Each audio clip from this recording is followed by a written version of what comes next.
சர்வதேச நியதிகளுக்கு ஏற்ப அல்லது மனிதாபிமானத்துக்கு ஏற்ப இரண்டு தரப்புகளாக போரிட்ட இரண்டு சம பல வலிமை உள்ளவர்களாக போரிட்ட இரண்டு தரப்புகள் சர்வதேசமே நாடி வந்து மத்தியஸ்தத்தை வகிப்பதற்காக தங்களை அர்ப்பணித்த ஒரு நிலத்தில் அவ்வாறான போராட்டத்தில் ஈடுபட்ட ஒரு தரப்பினரின் நினைவுகளை அளிப்பது என்பது ஒரு மனிதாபிமானமற்ற செய்தி, ஒரு நியாயமற்ற கருத்து. அதுவும் ஒரு முன்னை நாள் சமாதான தூதுவர் அல்லது பல ஆயிரம் உயிர்கள் கொல்லப்படுவதை கண்கூடாக கண்ட சாட்சியம் அல்லது கள தொடர்புடன் இருந்த ஒரு சாட்சியம் என்கின்ற ரீதியில் அவரது கருத்தானது இன்னமும் சற்றே திருத்தி கூறப்பட வேண்டிய ஒன்றாக இருந்திருக்க வேண்டும் என்பது. தந்தை செல்வா அவர்கள் நிச்சயமாக இந்த தமிழரசு கட்சியின் தலைவர்களில் அதீத முக்கியமானவர் அல்லது மேன்மையானவர்.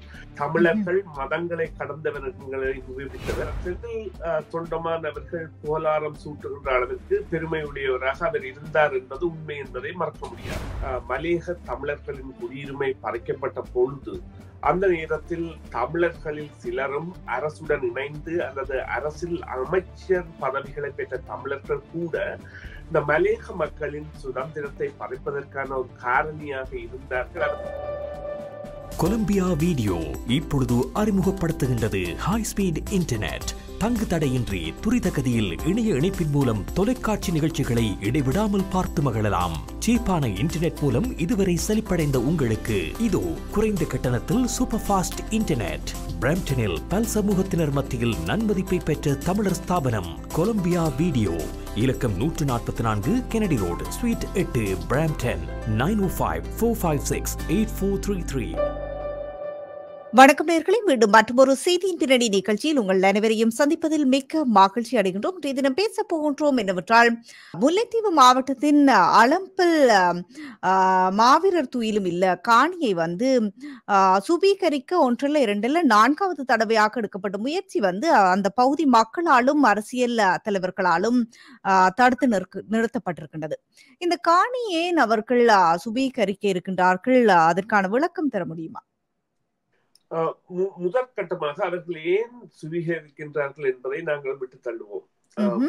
அதற்குள் ஆனால் ஒரு சர்வதேச நியதிகளுக்கு ஏற்ப அல்லது மனிதாபிமானத்திற்கு ஏற்ப இரண்டு தரப்புகளாக போரிட்ட இரண்டு சம பல வலிமை உள்ளவர்களாக போரிட்ட இரண்டு தரப்புகள் சர்வதேசமே நாடி வந்து மத்தியஸ்தத்தை வகிப்பதற்காக தங்களை அர்ப்பணித்த ஒரு நிலத்தில் அவ்வாறான போராட்டத்தில் ஈடுபட்ட ஒரு தரப்பினரின் நினைவுகளை அளிப்பது என்பது ஒரு மனிதாபிமானமற்ற செயல். யுத்த குற்றச் செயல் அல்லது போர்க்குற்றச் செயல் என்பவற்றை எல்லாம் விடுத்து மனிதாபிமானத்திற்கு முரணான செயல். இவ்வாறான செயற்பாடுகளை அனுமதிக்கின்ற சிங்கள தலைவர்கள் நிச்சயமாக தமிழர்களுடைய பிரச்சனைகளில் எவ்வாறான பங்கை வகிப்பார்கள் என்பதை நாங்கள் உணர்ந்து கொள்ளலாம். இரண்டாவதாக, இவர்கள் இவ்வாறு செய்வதற்கு காரணம் அவர்களுடைய படை எல்லையை விஸ்தரிப்பதற்காகவோ அல்லது தங்களுடைய கட்டடங்களின் நகர்வுகளை மேற்கொள்வதற்காகவோ இருக்கலாம். ஆனால் அங்கே கருத வேண்டிய விடயம் என்னவென்று சொன்னால், இந்த மக்களின் போராட்டம் என்பது நிச்சயமாக கை கொடுத்திருக்கின்றது. இந்த மக்களின் போராட்டம் என்பது அவர்களுடைய நடவடிக்கைகளை இல்லாது தற்காலிகமாக தடுத்திருக்கின்றது. எனவே இந்த மக்கள் இந்த 4 தடவைகள் தடுத்திருந்தார்கள் என்பதை விட இனி இவ்வாறு இடம்பெறாமல் தடுப்பதற்கான முயற்சிகளை தமிழ் கட்சிகள் சார்ந்த அல்லது தமிழ் சிவில் சமூகம் சார்ந்தவர்கள் கூட ஒன்றிணைந்து மேற்கொண்டு இந்த முயற்சிகளை தடுத்தல் என்பது அடுத்த நடவடிக்கையாகின்றது. இருந்த பொழுதிலும் ஒட்டுமொத்த பதிலாக கூற போனால் முதல் கூறிய கூற்றியை கூற வேண்டும். இவ்வாறான செயல்கள் என்பன மனிதாபிமானமற்றவை. இவ்வாறு செய்வதன் மூலம் ஸ்ரீலங்கா இன்னமும் தமிழர்கள் இரண்டாம் தர பிரஜைகளாகவே மதிக்கப்படுகின்றனர் என்பதை நிரூபிப்பதோடு மாத்திரமில்லாமல் அவர்களை தள்ளி வைத்துக் கொண்டு செல்கின்றது என்பதுதான் உண்மை. இலங்கையின் வடபகுதி அமைதியாக உள்ளது, அது சிறப்பான விடயம் அப்படி சொல்லி நோர்வேயின் இலங்கைக்கான முன்னாள் சமாதான தூதுவர் எரிக் சொல்ஹீம் தன்னுடைய ட்விட்டர் பக்கத்தில் பதிவிட்டிருக்கிறார். அவர் இவ்வாறு பதிவிடுவதற்கான காரணம் சொல்ல முடியுமா? அவர் இவ்வாறு பதிவிடுவதற்கான காரணம் அவர் சந்தித்தவர்களும் அவர் பார்த்த இடங்களுமாக இருக்க முடியும். அவர் அதன் மூலம் தான் பெற்றுக்கொண்ட கிரகித்த தன்மைகளை கூறுகின்றார். அந்த இரண்டு விதமான நிலைமை அங்கே இருக்கின்றது. முதலாவது நிலைமை என்பது புலம்பெயர்ந்தவர்களின் அல்லது உல்லாச பயணிகளின் அல்லது புலம்பெயர்ந்தவர்களும் உல்லாச பயணிகளும் அங்கே ஏற்படுத்தி கொண்டிருக்கின்ற ஒரு கலை என்பது வேறு விதமான ஒரு நிகழ்ச்சி நிகழ்வுக்குள் இந்த யாழ் நகரம் மற்றும் மண்டைதீவு போன்றவை அல்லது செல்லும் பாதைகள் போன்றவை எல்லாம் வந்துவிட்டன என்பதை காட்டுவதாக இருக்கின்றது. மறுபக்கமாக இந்த காணாமல் போனவர்கள் தொடர்பான போராட்டங்கள், கோயில் தொடர்பான போராட்டங்கள் அல்லது விகாரைகள் அமைப்பது தொடர்பான போராட்டங்கள் எல்லாம் பல திக்குகளில் இடம்பெற்றாலும் அவை ஒரு கண் தெரியும் சான்றுகளாக இல்லை. அவ்வாறானவர்களின் நிலைமைகளை சந்திக்காமல் புரியாமல் இவ்வாறான ஒரு கருத்தை அவர் தெரிவித்திருக்கின்றாரா என்றால் அது உண்மை. ஒரு சமாதான தூதுவனாக இருந்தவருக்கு ஒரு தராசின் இரண்டு பக்கங்களும் தெரிந்திருக்க வேண்டும். இவர் ஒரு பக்க பார்வையுடன் தான் எங்கெங்கெல்லாம் அழைத்து செல்லப்பட்டாரோ அல்லது எங்கெல்லாம் யாரை சந்தித்தாரோ அது பற்றிய கருத்தாடலை அவர் தெரிவித்திருக்கின்றார். நிச்சயமாக இவரது பயணம் என்பது கச்சேரிக்கு, யாழ்ப்பாணம் செயலகத்திற்கு கச்சேரிக்கு அமைந்திருந்தால் கூட அல்லது மண்டைதீவுக்கு அமைந்திருந்தால் கூட போகின்ற பாதைகள் சிறப்பாக இருந்திருக்கும். பயணிக்கின்ற பாதைகள் எல்லாம் புது புது வீடுகளும் மாடி மனைகளும் கல்யாண மண்டபங்களும் ஹோட்டல்கள் போன்ற பல இத்தியாதிகள் அவருக்கு தெரிந்திருக்கும். ஆனால் மறுபக்கமாக அவர் அங்கே சந்திக்க வேண்டியவர்களை அல்லது அங்கே பிரச்சனைகளுக்கு உட்பட்ட பகுதிகள் சார்ந்தவர்களை யாராவது சந்திப்பதற்கான விடயங்களை அரசியல்வாதிகள் தன்னும் அவருக்கு அறிவுறுத்தி இருந்தால் அல்லது இவ்வாறான பிரச்சனைகள் எல்லாம் தொடர்கின்றன என்பதை தெரிவித்திருந்தால் அவரது கருத்தின் அந்த வீச்சு என்பது குறைந்திருக்கும். அமைதியாக இருக்கின்றது, ஆனால் இன்னமும் சில பிரச்சனைகள் தீர்க்கப்படாமல் இருக்கின்றன என்பதை தெரிவித்திருக்கலாம். அல்லாத இடத்து அவைகள் தெரிந்திருந்து கூட இப்பொழுது ஒரு ரணில் விக்ரமசிங்காவின் காலநிலை மற்றும் செயற்பாடுகளுக்கான ஒரு ஆலோசகராக இருப்பவர் என்கின்ற படியால் அவரது கருத்து அந்த நிகழ்ச்சிகளை, அதாவது அமைதி இன்னும் மேலதிகமாக அமைதியாக்குவதற்கான வழிவகையை அமைப்பதற்காக கூட இருந்திருக்கலாம்.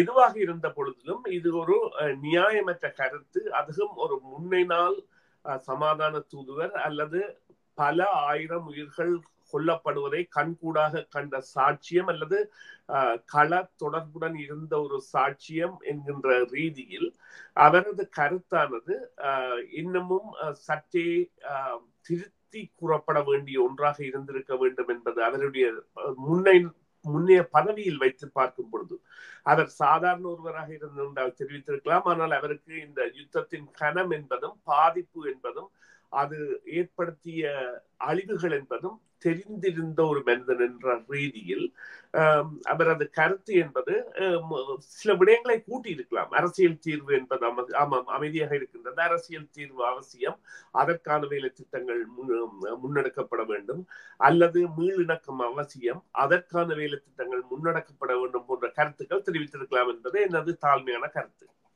தமிழரசு கட்சி இரண்டாக பிளவுபட்ட போதும் மலேக தோட்ட தொழிலாளர்களின் உரிமைக்காக மூத்த தலைவர் தந்தை செல்வா தம்மோடு கைகோர்த்து நின்றார் அப்படி சொல்லி இலங்கை தொழிலாளர் காங்கிரசின் தலைவரும் கிழக்கு மாகாண ஆளுநருமான செந்தில் தொண்டமான் தெரிவித்திருக்கிறார். அதை அவர் மே மாத உரையில் தெரிவித்திருக்கின்றார், மே தின உரையில் தெரிவித்திருக்கின்றார். இந்த கருத்து பற்றி கூற முடியுமா?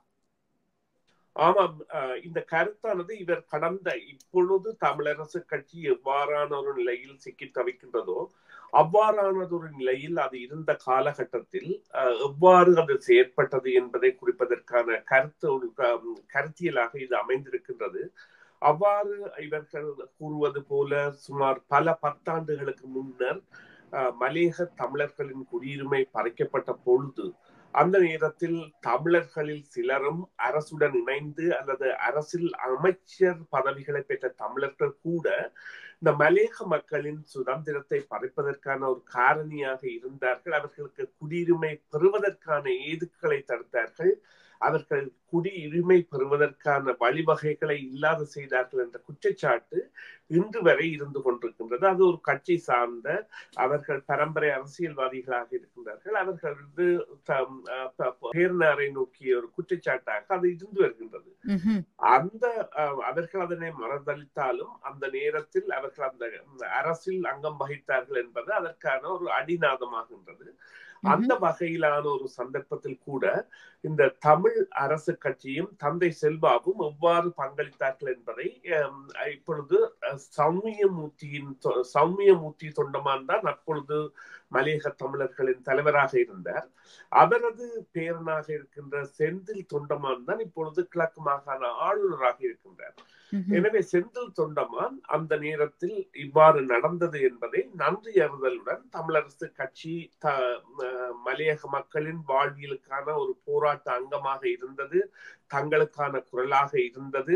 அதில் சில தமிழர்கள் வேறுபட்டு அவர்கள் அமைச்சுடன் இணைந்து அந்த முயற்சிகளை தடுத்திருந்த பொழுதும் அது தடுத்தார்களா இல்லையா என்பதை நாங்கள் கூற முடியாது. ஆனால் அவ்வாறான ஒரு கருத்தோட்டம் இருக்கின்றது. இருந்த பொழுதிலும் தந்தை செல்வா அவர்கள் இவ்வாறு செயற்பட்டார் என்கின்ற ஒரு நிலைமையை எடுத்து காட்டுகின்றார். தந்தை செல்வா அவர்கள் நிச்சயமாக இந்த தமிழரசு கட்சியின் தலைவர்களில் அதீத முக்கியமானவர் அல்லது மேன்மையானவர். மதங்களை கடந்த ஒரு தலைவராகவும் அல்லது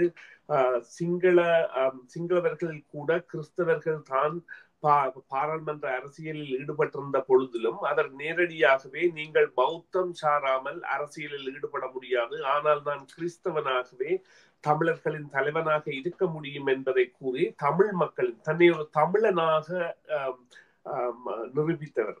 தமிழர்கள் மதங்களை கடந்தவர்களை நிரூபித்தவர். அதன் மூலம் தந்தை செல்வா என்று அழைக்கப்பட்டவர். அவரின் கீழ் தமிழர்கள், கிறிஸ்தவர்கள், இஸ்லாமியர்கள், அப்பொழுது இஸ்லாமியர்கள் கூட இவரின் கீழ் அணிவகுத்து மிகவும் கனதியாக செயற்பட்டார்கள். அதிலும் அந்த அஸ்ரப் போன்றவர்கள் எல்லாம் அவ்வாறு செயற்பட்டிருந்தார்கள். எனவே அவர் ஒரு முன்னுதாரணம் உள்ள அல்லது இன்னொருவரை இணையாக கருதக்கூடியவராக அல்லாத ஒரு உயர்ந்த தலைவர். அவரை பற்றி பேசுவதானால் நாங்கள் இன்னொரு நிகழ்ச்சியைத்தான் நாங்கள் அதனை செய்ய முடியும். ஆனால் செந்தில் தொண்டமான் அவர்கள் புகழாரம் சூட்டுகின்ற அளவிற்கு பெருமையுடையவராக அவர் இருந்தார் என்பது உண்மை என்பதை மறக்க முடியாது. அந்த கேள்வி நிறைவு கேள்வியாக அமைந்தது. நன்றி சுரேஷ் சர்மா. உங்களுடைய தகவல்களுக்கு கருத்துக்களுக்கு மீண்டும் ஒரு பொழுதில் சந்திக்கலாம். நன்றி, வணக்கம். நன்றி சுதர்ஷினி. நன்றி நேயர்களே. மீண்டும் ஒரு பொழுதில் சந்திப்போம். சிஎம்ஆர் யூடியூப் சேனலில் இணைந்திருக்கும் நேயர்கள் அனைவருக்கும் எமது நன்றி. காமெண்ட்ஸ் பகுதியில் உங்கள் கருத்துக்களை தெரிவிக்க தவறாதீர்கள். முக்கிய செய்திகள், காணொளி தொகுப்புகள், நேர்காணல் என பலதரப்பட்ட அம்சங்களையும் உங்களுக்காக தருகின்றது சிஎம்ஆர் யூடியூப் சேனல். சிஎம்ஆர் என்று சர்ச் செய்து எமது யூடியூப் சேனலை சப்ஸ்கிரைப் பண்ணுங்கள். உங்கள் உற்றார் உறவினர் நண்பர்களோடும் இந்த காணொளி தொகுப்புகளை பகிர்ந்து கொள்ளுங்கள். அருகில் இருக்கின்ற முக்கிய காணொளி தொகுப்புகளையும் தவறவிடாமல் பாருங்கள்.